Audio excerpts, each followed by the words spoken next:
महाराष्ट्र, मनोज जरांगे का बड़ा ऐलान। मराठा आरक्षण के लिए 20 जुलाई से करेंगे अनिश्चितकालीन अनशन। महाराष्ट्र में मराठा आरक्षण को लेकर सियासत तेज हो गई है। महाराष्ट्र सरकार ने 13 जुलाई तक का समय दिया था, लेकिन आरक्षण पर फैसला नहीं हो पाया है। ऐसे में मराठा आरक्षण की मांग पर अड़े मनोज जरांगे पाटिल ने शनिवार को बड़ा ऐलान करते हुए कहा कि वो 20 जुलाई से फिर से अनशन शुरू करेंगे। मराठा आरक्षण के मुद्दे पर मनोज जरांगे पाटिल एक बार फिर से आक्रामक नजर आ रहे हैं। आरक्षण कार्यकर्ता मनोज जरांगे ने शनिवार को कहा कि अगर राज्य सरकार 13 जुलाई की आधी रात तक मराठों को आरक्षण देने में विफल रहती है, तो वह 20 जुलाई से अनिश्चितकालीन उपवास शुरू कर देंगे। जरांगे ने आंदोलन के अगले चरण के लिए मराठों से मुंबई में जुटने का होने का आग्रह किया है।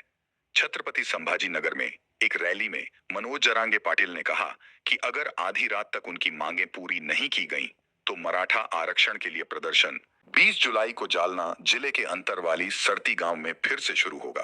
उन्होंने कहा कि आरक्षण लागू करने की 1 महीने की समय सीमा आज खत्म हो गई है। इसलिए मैं सरकार से कहना चाहता हूं कि वो मराठा समुदाय की 9 मांगों को पूरा करे।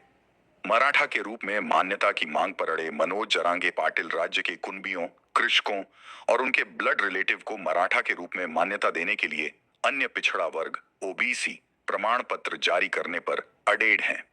इसे लेकर वो पहले भी बड़े स्तर पर विरोध प्रदर्शन और भूख हड़ताल भी किया था। जरांगे ने घोषणा की है कि वो अगले शनिवार को अपने अगले कदम की घोषणा करेंगे। जरांगे ने सरकार को दे डाली चुनौती। जरांगे ने कहा कि हम मुंबई नहीं आना चाहते हैं और उनके 228 उम्मीदवारों को हराना भी नहीं चाहते हैं। यह सरकार के लिए आखिरी मौका है। मैं चाहता हूं कि राज्य की सत्ता गरीब मराठा समुदाय के हाथों में रहे।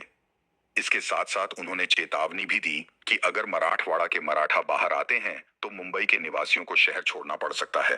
अभी तक मनोज जरांगे पाटिल की चेतावनी पर महाराष्ट्र की एकनाथ शिंदे सरकार की ओर से कोई बयान सामने नहीं आया है।